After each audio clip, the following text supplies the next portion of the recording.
Hello friends, आज हम यहाँ पे डिस्कस करने वाले हैं लॉजिकल ऑपरेटर पर। तो यहाँ पे लॉजिकल ऑपरेटर हमारे पास 3 प्रकार के होते हैं, लॉजिकल एंड, लॉजिकल और नॉट ऑपरेटर। ठीक है। तो यहाँ पर आपको एक टेबल दिखाई दे रही है, स्टूडेंट टेबल, जिसका पूरा डेटा आपको नीचे दिखाई दे रहा है। अब हम इन पे लॉजिकल ऑपरेटर को अप्लाई करने वाले हैं। तो सबसे पहले हम यहाँ पे अप्लाई करेंगे लॉजिकल एंड ऑपरेटर। तो देखिए यहाँ पे सबसे पहले यदि हम select stack from student command चलाते हैं तो पूरा का पूरा डेटा हमको यहाँ पे डिस्प्ले होता है। लेकिन यदि हम यहाँ पे कंडीशन के आधार पर फ़िल्टर करते हैं तो हमने जैसे लिखा, मान लीजिए वेयर क्लास इक्वल टू 12, इसका मतलब हमारे पास सिर्फ वही डेटा निकल कर आएगा जिसकी क्लास क्या होगी, 12 यहाँ पे होगी। लेकिन यदि हम दो कंडीशन को एक साथ अगर यहाँ पे चेक करना चाहते हैं तब हम किसको लगाएंगे, एंड ऑपरेटर को लगाएंगे।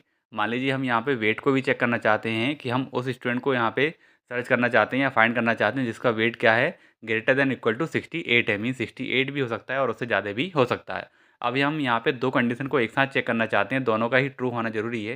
तो हम बीच में क्या लगाएंगे, यहाँ पे एंड ऑपरेटर लगाएंगे। मीन्स हमको यहाँ पे क्या लिखना है, एंड लिख देना। इसका मतलब टेबल से वही डेटा निकल कर आएगा, वही रिकॉर्ड निकल कर आएगा जिसमें क्लास 12 होगी और उसका वेट क्या होगा, 68 या 68 से ज़्यादा होगा। तो यहाँ पर आप देख रहे हैं एक ही रिकॉर्ड हमारे पास निकल कर आया है जिसकी क्लास क्या है, 12 है, और जिसका वेट क्या है, या तो 68 के बराबर है या 68 से ज़्यादा है। ठीक है।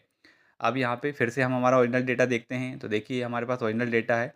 अब हम यहाँ पे चेक करते हैं कि और यदि हम यहाँ पे लगाते हैं तब क्या होता है। तो देखिए और का मतलब होता है दो में से यदि एक भी कंडीशन ट्रू हो जाती है तो वो रिकॉर्ड यहाँ पे हमारा रिजल्ट में दिखाई देगा।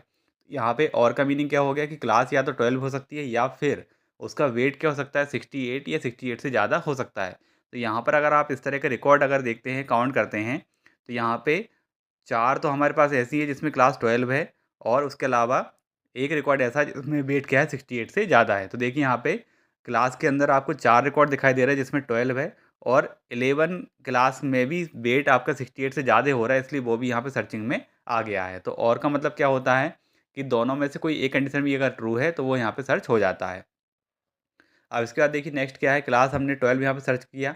तो क्लास 12 यदि हम सर्च करते हैं तो हमारे पास पूरा रिकॉर्ड 12 का आ रहा है। लेकिन यदि हम उसके आगे लगा देते हैं नॉट, ठीक है, तो नॉट का मतलब क्या होगा कि क्लास 12 को छोड़कर, तो यहाँ पे सिर्फ वही रिकॉर्ड हमारे सामने आ रहा है जिसमें क्लास क्या है, 11 है। तो नॉट क्या करता है, जस्ट जो हमने कंडीशन लगाई है उसके अपोजिट यहाँ पे काम करेगा।